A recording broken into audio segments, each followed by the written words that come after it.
2027 विधानसभा चुनाव को लेकर राजनीतिक सरगर्मियां तेज होने लगी हैं। बहराइच के नानपारा क्षेत्र की मटेरा विधानसभा पहुंचे एआईएमआईएम प्रमुख असदुद्दीन ओवैसी ने समाजवादी पार्टी और बीजेपी दोनों पर जमकर निशाना साधा। ओवैसी ने कहा कि उत्तर प्रदेश का मुसलमान अब सिर्फ वोट देने या दरी बिछाने का काम नहीं करेगा, बल्कि नेतृत्व में भी हिस्सेदारी चाहता है। उन्होंने अखिलेश यादव का नाम लेते हुए कहा कि अब प्रदेश का मुसलमान गुमराह नहीं होगा और अपने राजनीतिक प्रतिनिधित्व की मांग करेगा। सभा में बड़ी संख्या में समर्थक मौजूद रहे। ओवैसी के पहुंचते ही कार्यकर्ताओं ने मोबाइल टॉर्च जलाकर उनका स्वागत किया। अपने संबोधन में ओवैसी ने बीजेपी सरकार पर बुलडोजर कार्रवाई को लेकर सवाल उठाए।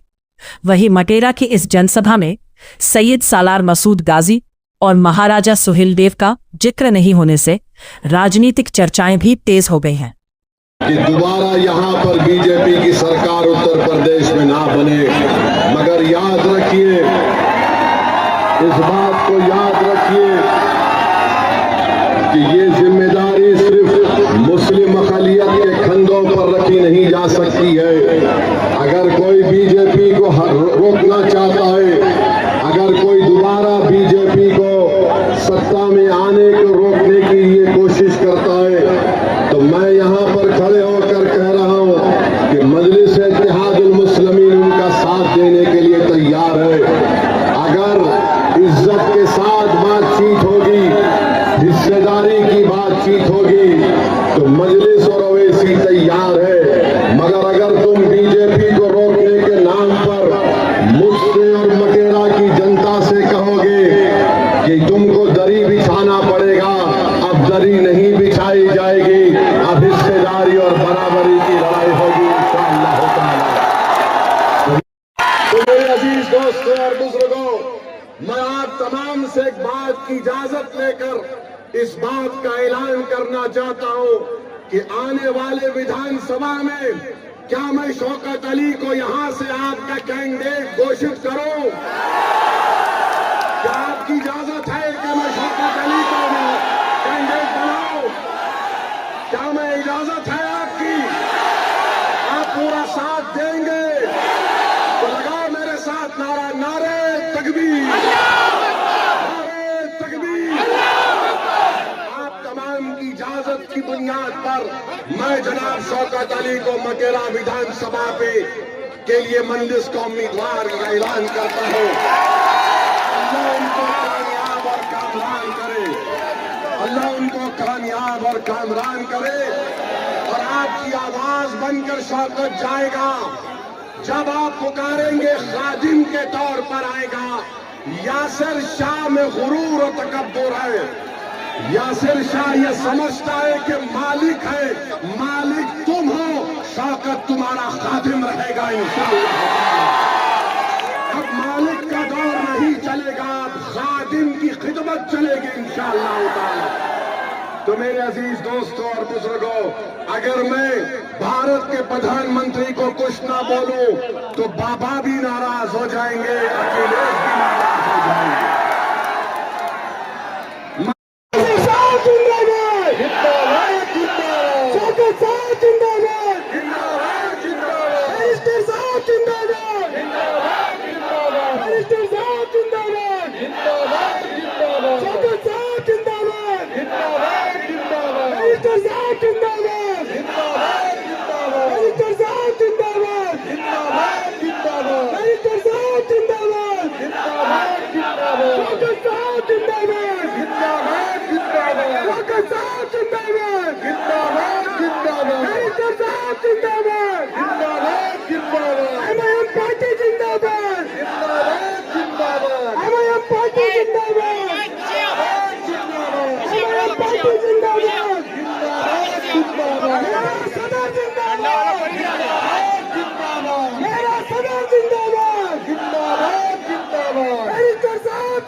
मगर जब ओवैसी की पार्टी का एक सिपाही आपके इत्तेहाद और आपके ताकत को दिखाने के लिए परचम लेकर आता है, तो लखनऊ से अखिलेश कहता है अगर यहां से शौकत निकल जाएगा तो फिर हमारा तमाम किला मिस्मार हो जाएगा। तो मैं आपसे अपील कर रहा हूं कि 4 साल में यासिर शाह का परिवार नहीं दिखा मटेरे में, आज मजलिस आई तो गांव गांव जा रही हमारी बहन, गांव गांव को जा रही है। अरे अखिलेश यादव सुन लो, इंशाअल्लाह ताला सिर्फ मटेरा विधानसभा नहीं, उत्तर प्रदेश के बहुत सारी विधानसभा पर यही माहौल बनेगा जो आज हम यहाँ पर देख रहे हैं। मगर कारनामे कोई और करता है। बताओ अखिलेश यादव, जो ममता बनर्जी के 20 MP चले गए, क्यों गए वो? उनको कोई कुछ नहीं बोलता। और असदुद्दीन ओवैसी आपके हक के लिए, आपकी सियासी लीडरशिप के लिए आ रहा है, तो इन सबको डर लगता है। डरना पड़ेगा तुमको, आप डरना पड़ेगा, क्योंकि ये नौजवान अब जाग चुका है। इन नौजवानों ने ठान ली है कि इंशाअल्लाह ताला अब के बार उत्तर प्रदेश में इनके इत्तेहाद का एक इनकलाब बर्पा होगा। इनके इत्तेहाद से इनकी लीडरशिप पैदा होगी, इनकी मेहनत से इंशाअल्लाह ताला आपके नुमाइंदे उत्तर प्रदेश के विधानसभा में जाएंगे। और समाजवादी पार्टी के ये जो लोग हैं, पिछले 20-25 साल से यहाँ पर यासिर शाह और उनकी फैमिली को आपने बड़ी वफादारी के साथ वोट दिया है। बताइए उन्होंने बहरेच और मटेरे में क्या काम किया? कुछ काम नहीं किया। आपने वफादारी से वोट दिया, मगर इन्होंने कहीं पर भी एक अस्पताल नहीं बनाया। क्या मटेरा की विधानसभा में हमारी बेटियों का कॉलेज है? क्या मटेरा में अस्पताल है? क्या मटेरा विधानसभा में जो इलाके बुलबुल नवाज, मंगलपुरवा, गगड़ा, नरसिंगा डब्बा, यहाँ पर कोई रोड है या एम्बुलेंस चल सकती है? क्या इन सब चीजों को आप देख रहे हैं? और जब से शौकत अली मटेरा के रोड पर चलना शुरू किया, गरीब के गम को अपना गम समझा, उन झोपड़ियों में जाकर आपकी तकालीफ को देखकर आपको हिम्मत और दिलासा दिलाना शुरू किया, तो यासिर शाह के खानदान को लगा कि अब हमारा दी एंड होने वाला है, इसीलिए रोड पर निकल कर आ गए। जानते हैं, आप जानते हैं कि बीजेपी की सरकार में चाहे उत्तर प्रदेश हो या जिस किसी भी भारत का स्टेट हो जहां पर बीजेपी की सरकार है, हम वहां पर देखते हैं कि बुलडोजर से किसका घर तोड़ा जाता है। हम जानते हैं कि किसके किस्मत में एनकाउंटर लिखी हुई है।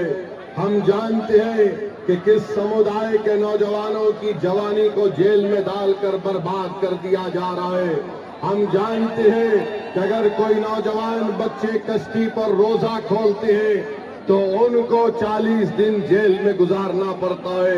मेरे अजीज दोस्तों और बुजुर्गों, यही नाइंसाफी के खिलाफ मजलिस और ओवैसी लड़ती है।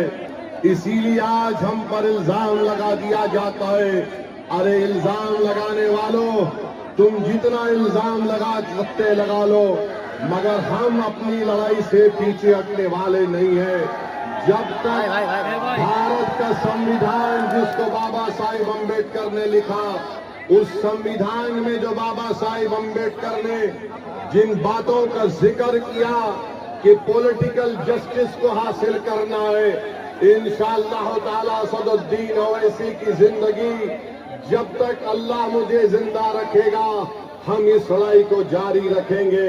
और मैं आपको बताना चाह रहा हूं कि यहां पर उत्तर प्रदेश में आप देखते हैं कि एनकाउंटर के नाम पर कई मासूम लोगों को तकलीफ दी जाती है। मीडिया ने रिपोर्ट किया कि 17,000 एनकाउंटर हुए। बताइए, संविधान रूल ऑफ लॉ की बात करता है, संविधान रूल बाय गन की बात नहीं करता। संविधान के बरखिलाफ अगर कोई काम करता है तो ये अनकॉन्स्टिट्यूशनल है। ये मैं नहीं बल्कि सुप्रीम कोर्ट के जज ने कहा कि उत्तर प्रदेश में सामान्यता व्यवस्था है। इलाहाबाद हाई कोर्ट के जज जनाब विनोद साहब ने बात कही है। 19 मार्च को मंसूर अहमद को पकड़ लिया गया, पुलिस कस्टडी में रखकर जुल्म किया गया, एनएसए लगा दिया गया। इलाहाबाद हाई कोर्ट ने फैसला दिया कि मंसूर अहमद को 2 लाख रुपए पुलिस के उस ओहदेदार को देना पड़ेगा। उत्तर प्रदेश के मुख्यमंत्री को मैं थोड़ा बताना चाह रहा हूं कि वो बार बार हर चीज में कहते हैं कि माता है।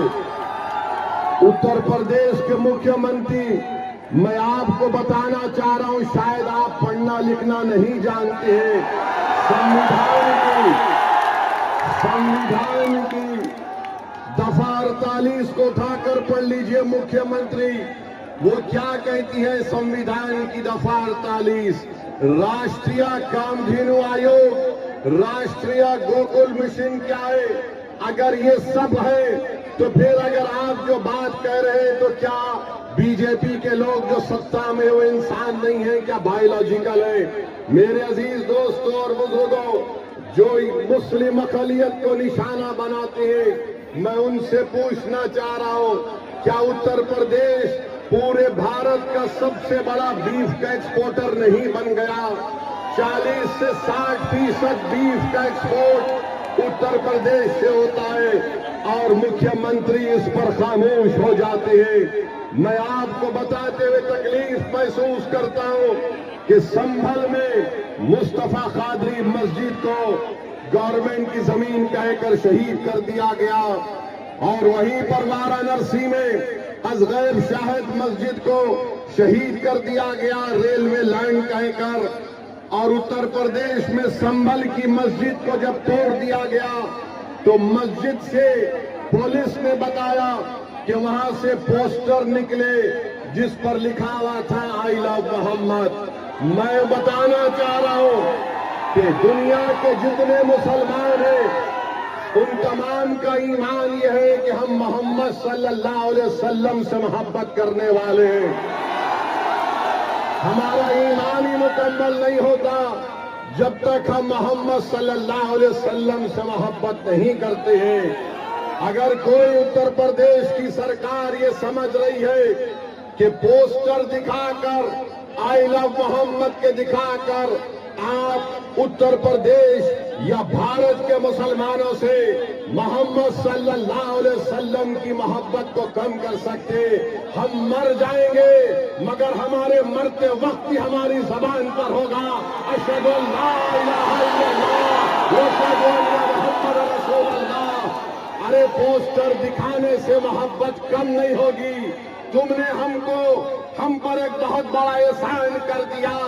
जिन पुलिस के ओहदेदारों ने मोहम्मद आई लव मोहम्मद का पोस्टर दिखा दिया, हम पुकार कर कहेंगे कि अल्लाह तू गवाह और शाहिद रहना कि हमारे तेरे घर से हमने तेरे हबीब मोहम्मद सल्लल्लाहु अलैहि वसल्लम के मोहब्बत का जिक्र किया।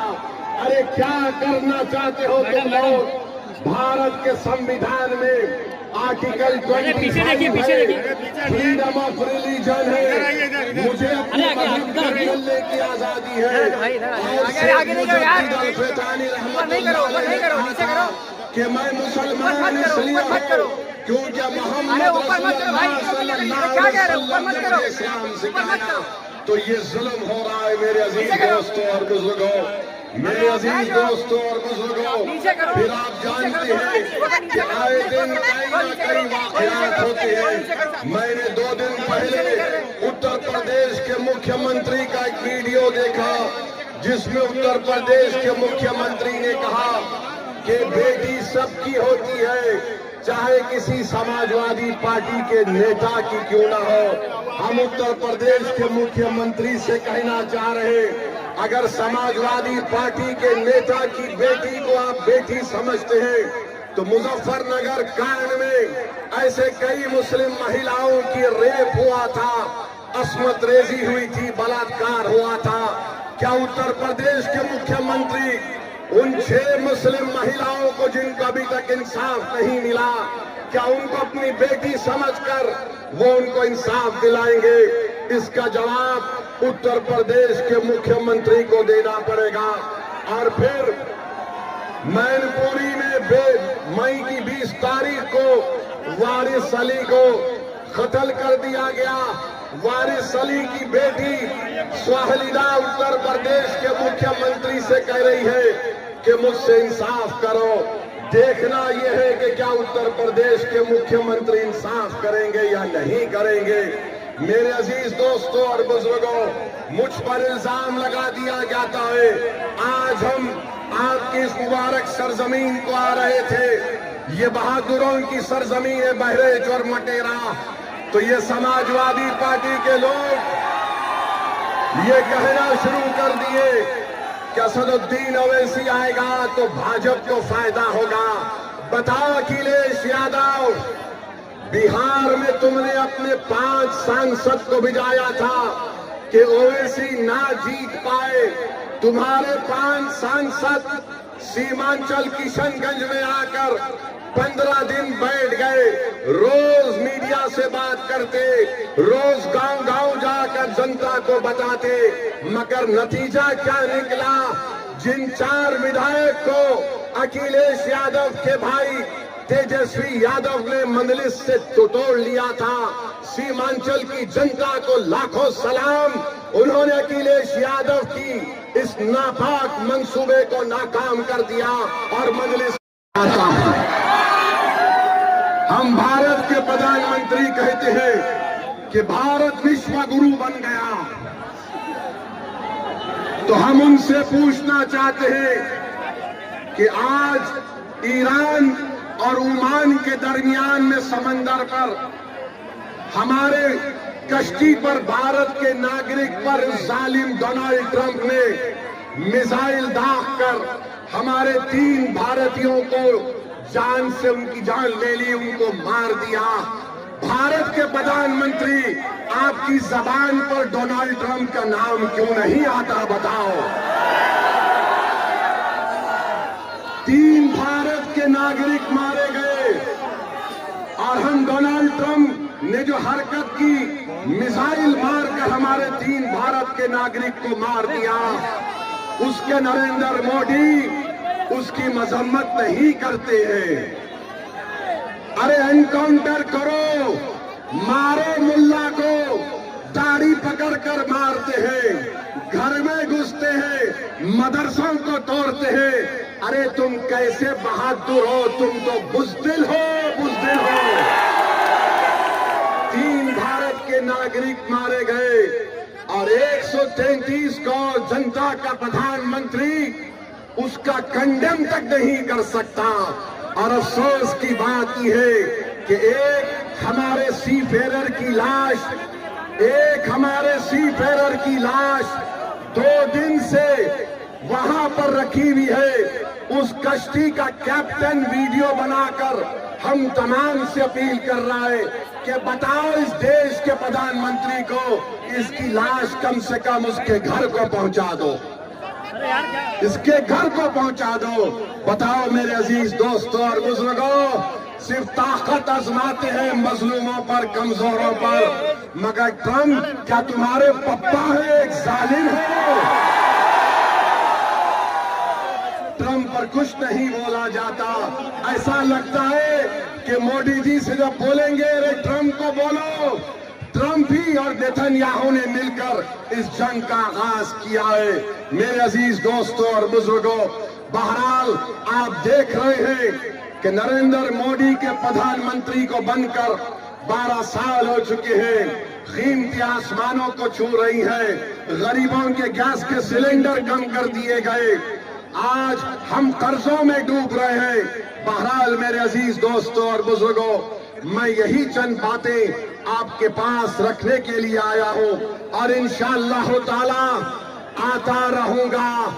यहां से आपकी इजाजत पर, आपकी मंजूरी पर हमने शौकत अली को अपना कैंडिडेट का ऐलान किया और मैं आपसे वादा कर रहा हूं कि इंशाअल्लाह ताला मटेरे में, बहरेच में और पूरे उत्तर प्रदेश में हम अपनी इत्तेहाद की ताकत पर पूरा गेम बदल देंगे, पूरा गेम बदल देंगे इंशाअल्लाह ताला। और अपने सेल फोन की लाइट खोलकर दिखा दो कब के बाद उत्तर प्रदेश में मजलिस का परचम लहराएगा इंशाअल्लाह ताला।